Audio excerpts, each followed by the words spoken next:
Bonjour, voici la vidéo de cours sur la rotation, donc la rotation qui est une transformation géométrique que nous allons étudier ici. Alors, voici la définition, pour commencer, la définition d'une rotation. Donc une rotation, c'est dans ce que je disais une transformation géométrique, comme la symétrie axiale, la symétrie centrale, sont des transformations géométriques, donc qui modifient l'emplacement d'une figure géométrique, voire modifient sa forme.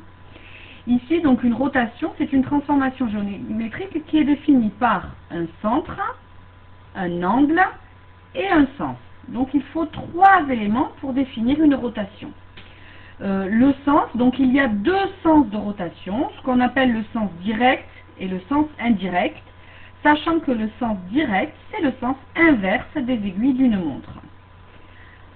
Par exemple, donc sur cette figure-là, sur le côté droit, vous avez un triangle ABC et un triangle A'B'C'. Et bien le triangle A'B'C' est l'image du triangle ABC par la rotation de centre O, donc vous voyez ici le point O, d'angle 60 degrés. Vous voyez ici l'angle qui est marqué entre, l'angle AOA' entre le point A de la première figure et le point A' de la deuxième figure, et qui est dans le sens direct, c'est-à-dire ici le sens inverse des aiguilles d'une montre. Vous voyez bien que ici, pour aller de la première figure triangle ABC à la deuxième figure, le triangle A'C', on a bien tourné dans le sens direct, dans le sens inverse des aiguilles d'une montre.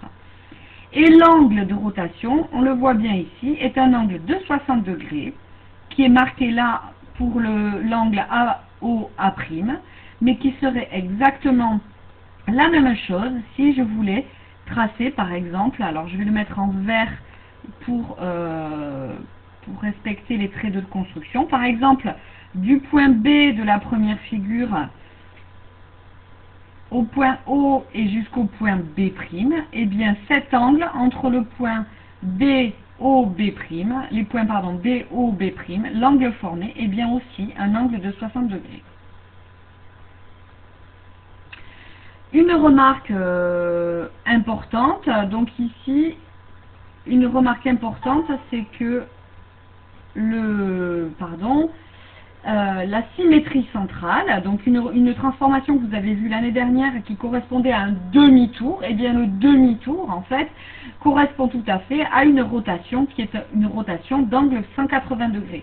Donc plutôt que de parler de symétrie centrale, par exemple ici avec ce même triangle ABC et ce même centre de rotation, le point O, et bien lorsqu'on effectue la symétrie centrale de ce triangle ABC par rapport au point O, et bien c'est la même chose que si l'on effectue la rotation de centre O et d'angle 180 degrés. Donc si vous voyez, pour y voir plus clair, bien du point B jusqu'au point B', et bien en traçant, je vois que les points sont alignés, il y a bien un angle de 180 degrés, BOB', et donc c'est exactement la même chose d'effectuer une symétrie centrale qu'une rotation d'angle 180 degrés. Maintenant, nous allons voir une méthode de construction de l'image d'un point par une rotation. Alors, ici, je vais me baser sur un exemple. Donc, vous voyez l'exemple. Il s'agit ici de construire le point E', image du point E, par la rotation de centre O, d'angle 45 degrés et de sens direct. Donc ici, nous avons notre figure de base, là, dans ce cadre blanc. Nous avons le centre de rotation qui s'appelle O, et le point E dont nous cherchons à construire l'image par la rotation d'angle 45 degrés. Donc, je vais commencer par construire, premier point, construire l'angle de 45 degrés qui a pour sommet O et qui est donc dans le sens direct, qui était le sens indiqué dans l'énoncé de l'exemple. Donc, pour construire un angle de 45 degrés, eh bien, je vais commencer par tracer le segment OE pour pouvoir installer mon rapporteur, et à l'aide de ce rapporteur, je vais construire un angle de 45 degrés. Donc le sommet de l'angle doit être le centre de rotation, le point O. Ensuite, je vais installer le rapporteur, le caler contre le segment OE. n'est-ce pas? Et avec mon crayon, eh bien, je vais marquer un angle à 45 degrés. Donc, vous voyez le 0 ici, j'utilise la gradation intérieure. Hein, je vais dans le sens direct, je tourne, je pars de 0 pour aller jusqu'à 45 degrés. Je vais donc mettre une marque ici à 45 degrés. Et ensuite,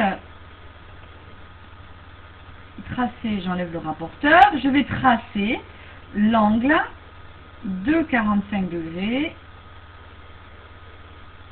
et de sommet haut, ici, voilà mon angle. Une fois cet angle de 45 degrés tracé, construit, je reporte la longueur OE sur le côté de l'angle pour obtenir le point E'. Donc il ne me reste plus qu'à utiliser mon compas pour reporter cette longueur OE.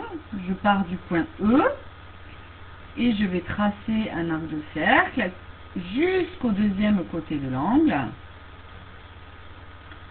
pour trouver ce point à cette intersection. Donc je vais le marquer en rouge ici. Voilà, à cette intersection, je peux donc ici trouver le point E' qui est l'image du point E. Je le marque avec son nom. Voilà l'image du point E par la rotation de centre O et d'angle 45 degrés. Je vous rappelle qu'il s'agit de tourner ici dans le sens direct, donc dans le sens inverse des aiguilles d'une montre. Voilà, une dernière remarque. Eh bien, pour construire l'image d'une figure par rotation, il suffit d'utiliser la méthode de construction de l'image d'un point que l'on a vu précédemment, et puis de construire l'image de chaque sommet de cette figure. On dit que l'on effectue la construction point par point. Voilà, merci de répondre au questionnaire laissé à la suite.